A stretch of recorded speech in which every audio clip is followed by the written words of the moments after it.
அனைவருக்கும் வணக்கம். பணம் இருந்தால் எல்லாவற்றையும் வாங்கலாம் என்று பலர் நினைக்கிறார்கள். ஆனால் அன்பு, இரக்கம், மனிதநேயம் போன்றவற்றை பணத்தால் வாங்க முடியாது. சில நேரங்களில் பெரிய மாளிகைகளில் வாழ்பவர்களை விட எளிய குடிசைகளில் வாழ்பவர்களின் மனம் மிகவும் பெரியதாக இருக்கும்.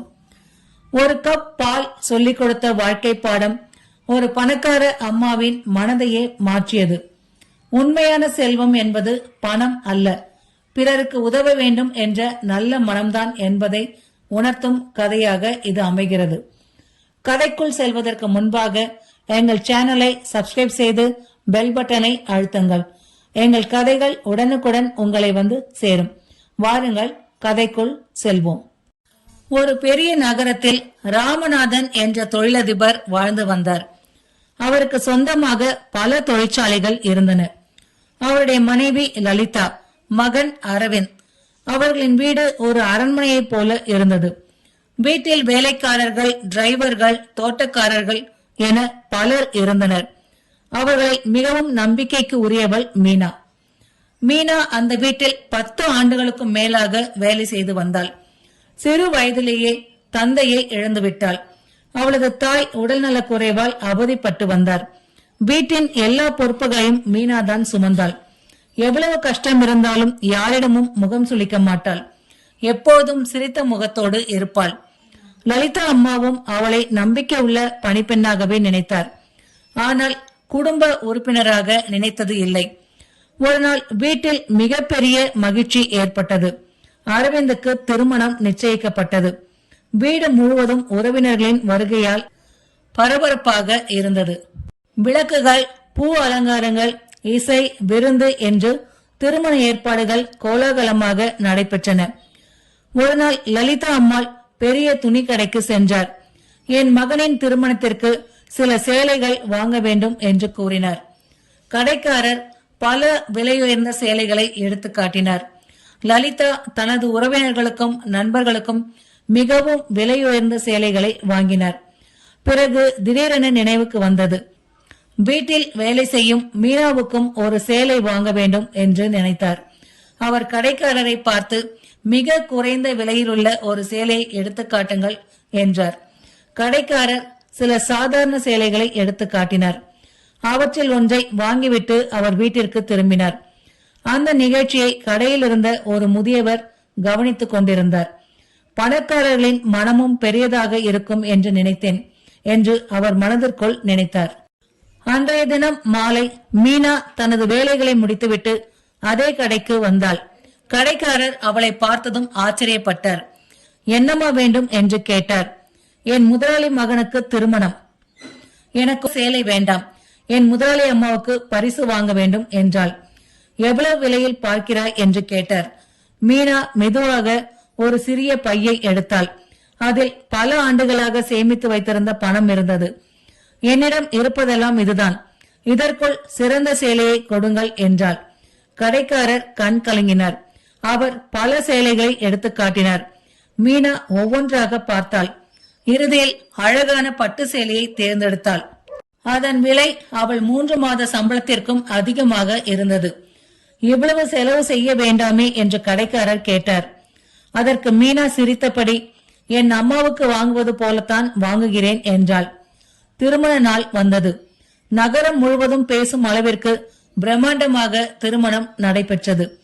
நூற்றுக்கணக்கான விருந்தினர்கள் வந்திருந்தனர். அனைவரும் விலை உயர்ந்த பரிசுகளை வழங்கினர். தங்க பொருட்கள், வெள்ளி பொருட்கள், விலை உயர்ந்த அலங்காரங்கள் என மேடை முழுவதும் பரிசுகள் குவிந்திருந்தன. அப்பொழுது கூட்டத்தின் பின்புறத்தில் நின்று கொண்டிருந்த மீனா மெதுவாக முன்னே வந்தாள். அவளது கையில் ஒரு சிறிய பரிசு பெட்டி இருந்தது. அம்மா, இது உங்களுக்காக என்று வெட்கத்துடன் கொடுத்தாள். லலிதா பரிசை திறந்தார். உள்ளே மிகவும் அழகான பட்டு சேலை இருந்தது. அதை பார்த்த அனைவரும் ஆச்சரியம் அடைந்தனர்.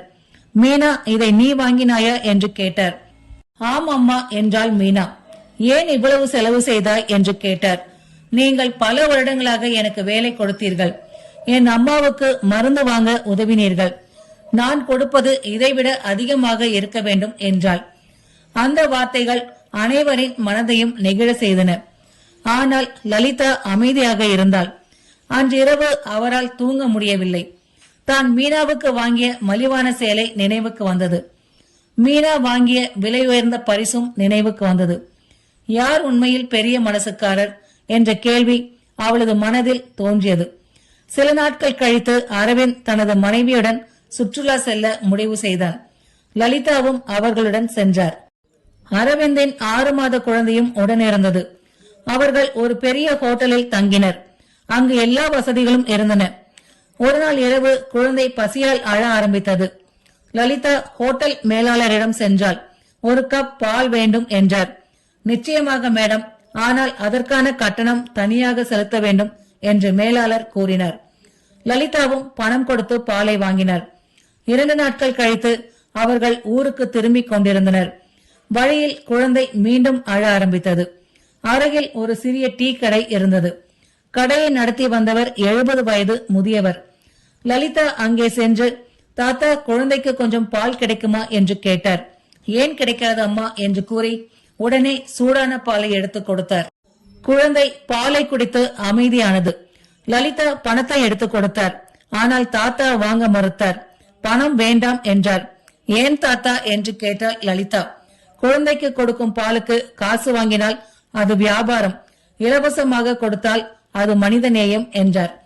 அந்த வார்த்தைகள் லலிதாவின் இதயத்தை தொட்டன. பின்னர் அவர் தாத்தாவிடம் பேச ஆரம்பித்தார். உங்களுக்கு வருமானம் குறைவாக இருக்கும்போது இலவசமாக கொடுத்தால் எப்படி என்று கேட்டார். தாத்தா சிரித்தார். அம்மா, நான் ஏழையாக இருக்கலாம், ஆனால் ஒரு குழந்தையின் பசியை போக்க முடியாத அளவுக்கு ஏழை இல்லை என்றார். லலிதாவின் கண்கள் கலங்கின. அந்த நாள் முழுவதும் அவர் அமைதியாக இருந்தார். வீட்டிற்கு திரும்பிய பிறகும் அந்த தாத்தாவின் வார்த்தைகள் மனதில் ஒலித்துக் கொண்டே இருந்தன. ஒரு புறம் மீனா, மறுபுறம் டீ கடை தாத்தா. இருவரிடமும் பெரிய சொத்து இல்லை. ஆனால் அவர்கள் இருவரிடமும் இருந்த மனச்செல்வம் அளவிட முடியாதது. சில வாரங்கள் கழித்து லலிதா ஒரு முடிவு எடுத்தார். மீனாவை அழைத்தார். இன்று முதல் நீ வேலைக்காரி இல்லை, என் குடும்பத்தில் ஒருத்தி என்றாள். மீனா அதிர்ச்சி அடைந்தாள். பின்னர் லலிதா அவளுக்கு ஒரு வீட்டின் சாவியை கொடுத்தார். இது உனக்காக என்றார். மீனா அழ ஆரம்பித்தாள். அம்மா, நான் இதற்கு தகுதியானவள் இல்லை என்றாள். இல்லை மீனா, நான் தான் தாமதமாக உண்மையை புரிந்து கொண்டேன் என்றாள் லலிதா. அதன் பிறகு அவர் தனது வாழ்க்கையை மாற்றிக்கொண்டார். ஏழை மாணவர்களுக்கு கல்வி உதவி வழங்கினார். ஆதரவற்ற குழந்தைகளுக்கு புத்தகங்கள் வாங்கி கொடுத்தார். முதியோர் இல்லங்களுக்கு உணவு வழங்கினார். பலரின் வாழ்க்கையில் ஒளியேற்ற ஆரம்பித்தார். ஒரு நாள் அரவிந்த் தனது அம்மாவிடம் கேட்டான், அம்மா, இந்த மாற்றத்திற்கு காரணம் என்ன என்று. லலிதா சிரித்தாள். எனக்கு 2 ஆசிரியர்கள் கிடைத்தார்கள் என்றார். யார் அவர்கள் என்று கேட்டான் அரவிந்த். ஒருத்தி நம் வீட்டில் வேலை செய்த மீனா, மற்றொருவர் சாலையோர டீ கடை தாத்தா என்றாள். அரவிந்த் ஆச்சரியமாக பார்த்தான்.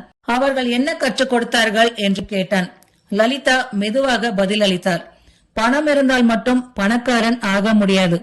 பிறருக்கு கொடுக்க வேண்டும் என்ற மனம் இருப்பவனே உண்மையான பணக்காரன் என்றார். உண்மையில் இந்த உலகத்தில் ஏழைகள் பணமில்லாதவர்கள் அல்ல, அன்பு இல்லாதவர்கள் தான் உண்மையான ஏழைகள். அதேபோல் உண்மையான பணக்காரர்கள் கோடிக்கணக்கில் சொத்து வைத்திருப்பவர்கள் அல்ல, தன்னிடம் இருப்பதை மற்றவர்களுடன் பகிர்ந்து கொள்ளும் மனம் கொண்டவர்களே உண்மையான பணக்காரர்கள் என்றாள். அதன் பிறகு லலிதாவின் வாழ்க்கை முழுவதும் மாறியது. அவருடைய செல்வம் குறையவில்லை, மாறாக மக்களின் அன்பு அதிகரித்தது. ஏனெனில் அவர் புரிந்து கொண்டிருந்தார், பணம் கையில் இருப்பதால் ஒருவர் பணக்காரர் ஆக மாட்டார், கொடுக்கும் மனம் இருப்பவனே உண்மையான பணக்காரன் என்று. இந்த கதை உங்களுக்கு பிடித்திருந்தால் லைக் செய்து நண்பர்களுடன் ஷேர் செய்யுங்கள். மீண்டும் இது போன்ற சுவாரஸ்யமான கதையுடன் உங்களை சந்திக்கின்றேன். நன்றி.